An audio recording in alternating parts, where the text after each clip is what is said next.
Hey guys, it's Keith from Total Home Technologies, and here's our next video episode about DIY versus professional installed systems.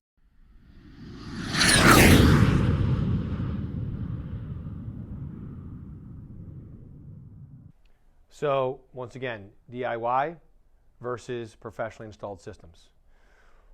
Which is better? Well, a professional system could be better. Only if you have a good professional. If you don't have good people and they don't have good skills and good products and good practices, you're not going to get a good result. And that's true for most things. But if you're a do-it-yourselfer and you want to achieve a good system in your home, here's how I'd probably go about it. First thing I'd do is I'd go visit some professionals. Go make appointments to go to their showroom. Take a look at what they do. Take a look at what they offer. Ask them some questions. Ask them to show you a plan of a previous project, schematics and diagrams and documentation. You'll have a much better understanding of what they're doing and maybe even what you want once you've visited a professional showroom. And maybe visit a few. Get a few ideas. The next thing is from there, you have to generate for yourself a scope of work. What do I want the system to accomplish today? And what do I want it to accomplish in the future? And write that down. After that, then draw a system diagram and place your parts within it. You have to do the homework before you buy the first part. You have to draw a full plan of what the system's going to be like today and what it's going to be like tomorrow. And by the way, Wi-Fi is a 4-letter word.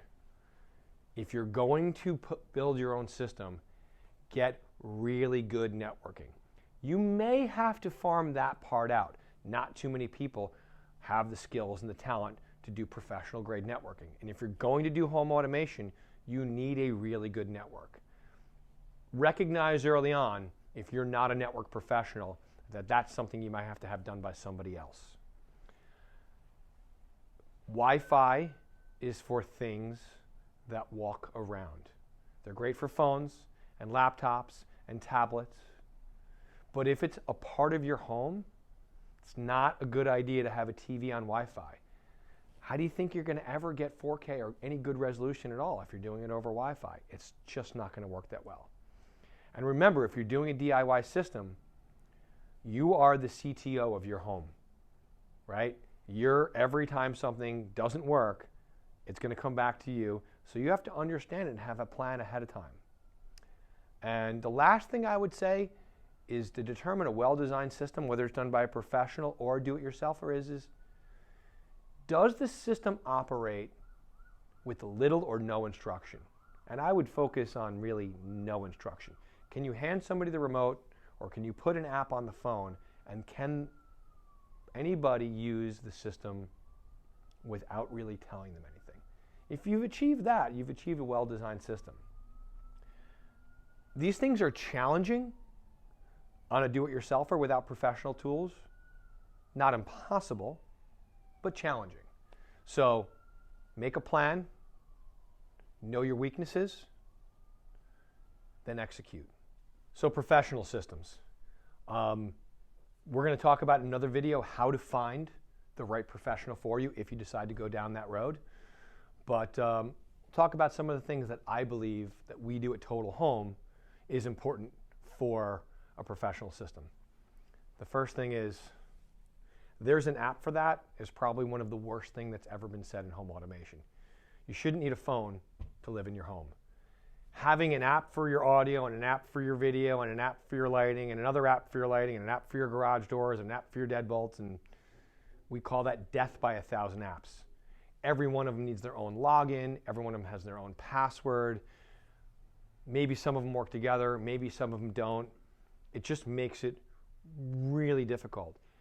I've seen people say, hey, I got an app for my shades. Look, I can put my shades up and down. But when they're not home and they've got a babysitter in the house, the babysitter can't put the shades up and down, or a guest can't put the shades up and down because they don't have that app on their phone.